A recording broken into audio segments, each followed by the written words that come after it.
I'd like to call on our first speaker, Rabbi Gedaliah Gurfein, and he is an internationally recognized rabbi and an educator. He is also a very keen businessman, and his wisdom and wit has inspired tens of thousands in Judah and around the whole world. So let us welcome Rabbi Gedaliah.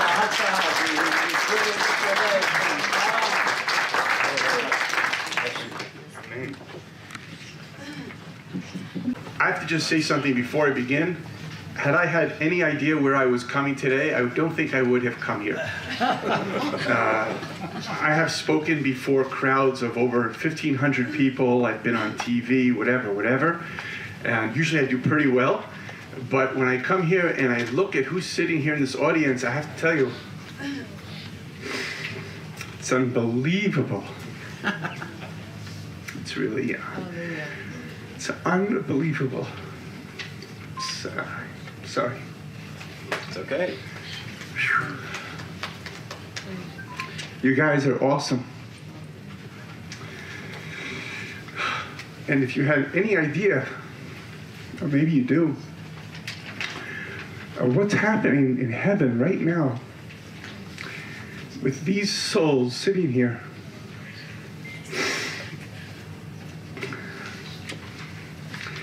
in Jerusalem, and not just in Jerusalem, but specifically in this particular building, which I don't want to speak poorly of, and specifically in this part of Jerusalem, which is known as the Valley of Hell, Gehenna. And we're sitting here together. It's incredible. A gentleman asked me who I am, and my only response was, after 40 years of therapy, I have no idea who I am. I just know what people tell me I am, and it's not too pleasant, so I don't like to repeat it. But maybe that's why I'm nameless, and all of you have names, because it says that God names every one of the stars, and every one of you is stars. So every one of you has a name. So I'm going to try my best, because I really didn't know what I was getting into here. So I'll just share with you a couple of thoughts that I threw together. I apologize, I did it in the middle of my prayers when I probably should have been focusing on God, but maybe this was the delivery. So there's an amazing Gemara in Nida, in the tractate Nida, that says when a baby is sitting inside its mother's womb, during that time, several things happen. One of which happens is an angel sits with this person and learns the entire will of God from the beginning to the end. Another thing that happens is that there is a candle that's placed on the top of the person's head that illuminates a vision of all of creation in the universe. The sort of strange thing is, however, that at the moment that the baby is about to be born, the angel says to him, oh, just one more thing. And when the baby turns around, the angel goes, bam, and pops him in the mouth, right below the nose. And that little cleft between the nose and the mouth causes the baby to forget everything. So the question is, like, why go through this whole practice if at the end of the day you're going to get popped in the head and it's all going to go right out? And the answer is because every human being is created in their mother's womb in truth. Truth is in your blood. Truth is in your bones. You understand everything that God has to say. You understand everything that there is in the universe. And now it becomes the challenge of how to return, like the salmon swimming upstream, to be able to get back to that truth and to connect that. And that's a process that nobody can do for you. That process requires the most intense perseverance of the most difficult challenge of creation, which is to be an individual. Because the challenge of being an individual is you cannot imitate anybody else. If your person allows themselves to fall into the flock, then they've lost that which God made as unique. And if God does not make any two snowflakes the same, certainly God does not make two human beings the same. And so each of us needs to find the uniqueness of our individuality, to be strong with that, and at the same time to be respectful of everybody else's unique individuality. This challenge is a very difficult challenge. The Talmud says that those things which come from the side of darkness begin with tremendous pleasure, and then they end in terrible despair. But those things which come from the side of light begin with terrible challenges, difficulties. But if a person perseveres in those difficulties, they will find happiness and greatness on the other side. This is hinted at by Moshe. When Moshe told the spies to visit the land of Israel, Rashi points out that he first sent them to the worst part of Israel, that they should see how ugly or difficult it would be, and only after seeing the bad would they then be able to appreciate the good. King David said this even more. King David asks in his psalm, in his Tehillim, he says, "Who will go up on the mountain of God?" Many people can be emotionally and spiritually inspired, but that's not a big deal. The big deal, King David continues the verse by saying, "Who will remain on the mountain of God?"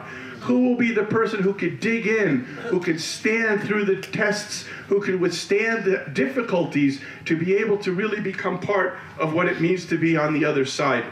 I'll tell you a little joke, if I may, like that. We can tell jokes also, right? It's okay? Yeah. Exactly. So there's a joke. I hope you haven't heard this one. There's a joke about Ben Gurion, the founder of the state of Israel. 30 days before he was about to expire, God sent the angels down and brought him before him and said, "Listen, you have rebuilt the land, and therefore I, as thanks to you, allow you to choose where would you like to go, to heaven or to hell." So Ben Gurion said, "I don't know, show me around the place." So they bring him to heaven, and everywhere in heaven are guys with like talis and tefillin, and they're learning Gemara and yeshiva. And okay, it's interesting, but so they bring him down to hell, and there's like gambling and surfing and movie theaters, and it's like amazing. So 30 days end, and now they bring Ben Gurion back to God, and God says, "No, what have you chosen?" He says, "Give me hell." So they bring him down to hell, and they're whipping him and torturing and bamboos under the fingernails. He says, "What happened? Where are the movie theaters? Where are the casinos?" And they said, "Oh, last time you were a tourist, now you're a new immigrant." So this is the challenges that we all go through. We come here with great aspirations and wonderful dreams, but it's really the challenges to be able to understand how exactly we withstand. And I'd like to share with you something that's a kind of obscure teaching in Jewish literature. It's from the Ramban, Nachmanides. Ramban asks a very interesting question, and that is something which is a controversial issue in Israel. Who is a Jew? So there's the classic definition of being a Jew, meaning according to if one's mother was Jewish, then one's born Jewish. There's also people I know, friends of mine, who are converts to Judaism, and they use the terminology of Jews by choice. This is hinted at in the Kabbalah, actually in the tefillin, because there are two tefillin, one that sits on the arm, as you can see I'm a lefty, one that sits on the arm and one that sits on the head. The one that sits on the arm is actually called the house of Jacob, and the one that sits on the head is the house of Israel. The house of Jacob, the knot actually connects to the box, it touches. If the knot does not touch the tefillin is not kosher at that moment. And that is because that is the relationship of the love of Jacob and Rachel. And therefore it's purely physical, represented by the arm and the body. This is a Jew because their mother was Jewish. However, the house of Israel is separated by the human mind because the knot on the tefillin sits in the back, and this is called Leah. And this is what it means, and it was the morning. Morning represents the wisdom after the darkness of the night. And when the wisdom comes to the human mind, then that actually, the wisdom connects the tefillin knot to the head. When, God forbid, a person is not thinking about God, when their mind goes elsewhere, it short circuits the connection between the knot and the tefillin. And this is how we elevate. So the Ramban says a very interesting thing. He says, why did Esav come to his parents and tell him that his wife's name was Yehudit? Really, her name was not Yehudit. He changed her name because he was trying to fool his father by saying, look, I have married a Jewess.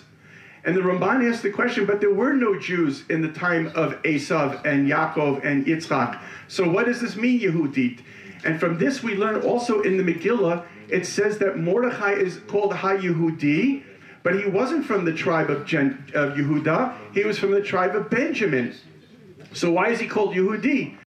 So according to the Ramban, the definition of a Jew means any human being who denies idolatry.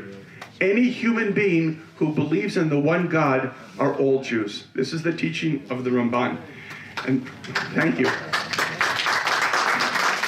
And the The last thought, I lost track of the time. The last thought I will just share with you here is another interesting thing. For those of you that find in your lives that the path is a path to conversion to Judaism, I encourage you to find psychiatric help. No, just kidding.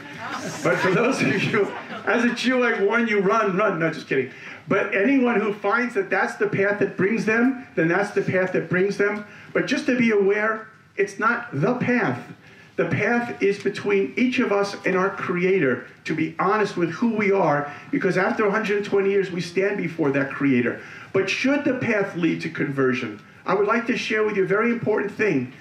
Do not turn your back on your families. Do not look down your nose at anybody who is no longer joined with you in becoming Jewish. This is an imperative. And we learned this in the Torah, because the Torah, God warns the Jews not to forsake the Egyptians. No matter how ruthless they were their leader like Pharaoh, nonetheless the Jew must always recognize good that is done for him. And therefore the Jew had to recognize, even in the worst of Egypt, they had to have thankfulness to the Egyptians, as opposed to the Moabites, who did not know kindness. And although the Moabites did not fight the Jews, they did not greet the Jews with food. And therefore, anyone who does not have a trace of kindness is not somebody that we wish to associate with. And so therefore, kindness and appreciation of goodness for all that we do is for every human being, because we know there's only one God, and one God creates all human beings and is dear to everybody. Thank you very much.